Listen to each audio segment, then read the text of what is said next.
ഉൽപ്പത്തി അധ്യായം 2. അങ്ങനെ ആകാശവും ഭൂമിയും അവയിലുള്ള സമസ്തവും പൂർണ്ണമായി. ദൈവം തൻ്റെ ജോലി 7-ാം ദിവസം പൂർത്തിയാക്കി. താൻ തുടങ്ങിയ പ്രവൃത്തിയിൽ നിന്നും വിരമിച്ച് 7-ാം ദിവസം അവിടുന്ന് വിശ്രമിച്ചു. സൃഷ്ടികർമ്മം പൂർത്തിയാക്കി തൻ്റെ പ്രവൃത്തികളിൽ നിന്നും വിശ്രമിച്ച 7-ാം ദിവസത്തെ ദൈവം അനുഗ്രഹിച്ച് വിശുദ്ധമാക്കി. ഇതാണ് ആകാശത്തിൻ്റെയും ഭൂമിയുടെയും ഉൽപ്പത്തി ചരിത്രം. ഏദൻ തോട്ടം. ദൈവമായ കർത്താവ് ആകാശവും ഭൂമിയും സൃഷ്ടിച്ച നാളിൽ ഭൂമിയിൽ പുല്ലോ ചെടിയോ മുളച്ചിരുന്നില്ല. കാരണം അവിടുന്ന് ഭൂമിയിൽ മഴ പെയ്ച്ചിരുന്നില്ല. കൃഷി ചെയ്യാൻ മനുഷ്യനുണ്ടായിരുന്നുമില്ല. എന്നാൽ ഭൂമിയിൽ നിന്നും ഒരു മൂടൽമഞ്ഞ് ഉയർന്ന് ഭൂതലമെല്ലാം നനച്ചു. ദൈവമായ കർത്താവ് ഭൂമിയിലെ പൂഴി കൊണ്ട് മനുഷ്യനെ രൂപപ്പെടുത്തുകയും ജീവൻ്റെ ശ്വാസം അവൻ്റെ നാസാരന്ധ്രങ്ങളിലേക്ക് നിശ്വസിക്കുകയും ചെയ്തു. അങ്ങനെ മനുഷ്യൻ ജീവനുള്ളവനായി തീർന്നു.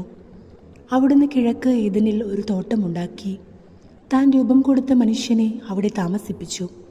കാഴ്ചയ്ക്ക് കൗതുകവും ഭക്ഷിക്കാൻ സ്വാദുമുള്ള പഴങ്ങൾ കായ്ക്കുന്ന എല്ലാ തരം വൃക്ഷങ്ങളും അവിടുന്ന് മണ്ണിൽ നിന്നും പുറപ്പെടുവിച്ചു.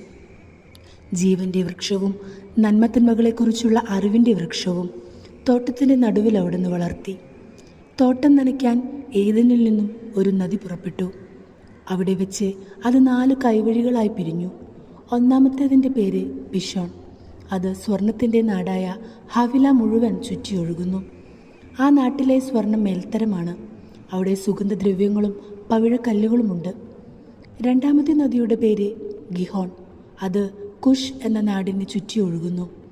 മൂന്നാമത്തെ നദിയുടെ പേര് ടൈഗ്രീസ്. അത് അസീറിയയുടെ കിഴക്കുഭാഗത്തു കൂടി ഒഴുകുന്നു. 4-ാമത്തെ നദി യൂഫ്രട്ടീസ്. ഏദൻ തോട്ടം കൃഷി ചെയ്യാനും സംരക്ഷിക്കാനും ദൈവമായ കർത്താവ് മനുഷ്യനെ അവിടെയാക്കി.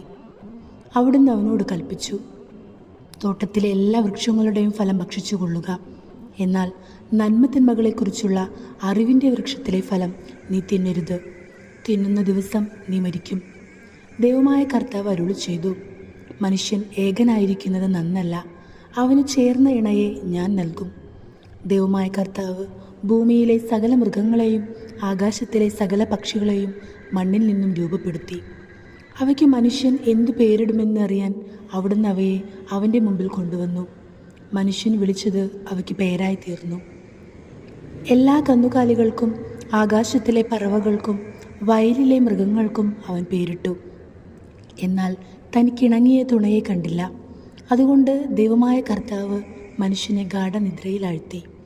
ഉറങ്ങിക്കിടന്ന അവൻ്റെ വാരിയെല്ലുകളിൽ ഒന്നെടുത്തതിനു ശേഷം അവിടം മാംസം കൊണ്ട് മൂടി. മനുഷ്യനിൽ നിന്നും എടുത്ത വാരിയെല്ലുകൊണ്ട് അവിടുന്ന് ഒരു സ്ത്രീക്ക് രൂപം കൊടുത്തു.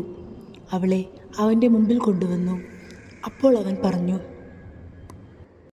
ഒടുവിലിതാ എൻ്റെ അസ്ഥിയിൽ നിന്നുള്ള അസ്ഥിയും മാംസത്തിൽ നിന്നുള്ള മാംസവും. നരനിൽ നിന്നും എടുക്കപ്പെട്ടതുകൊണ്ട് നാരി എന്ന് ഇവൾ വിളിക്കപ്പെടും. അതിനാൽ പുരുഷൻ മാതാപിതാക്കളെ വിട്ട് ഭാര്യയോട് ചേരും. അവർ ഒറ്റ ശരീരമായി തീരും. പുരുഷനും അവൻ്റെ ഭാര്യയും നഗ്നരായിരുന്നു. എങ്കിലും അവർക്ക് ലജ്ജ തോന്നിയിരുന്നില്ല.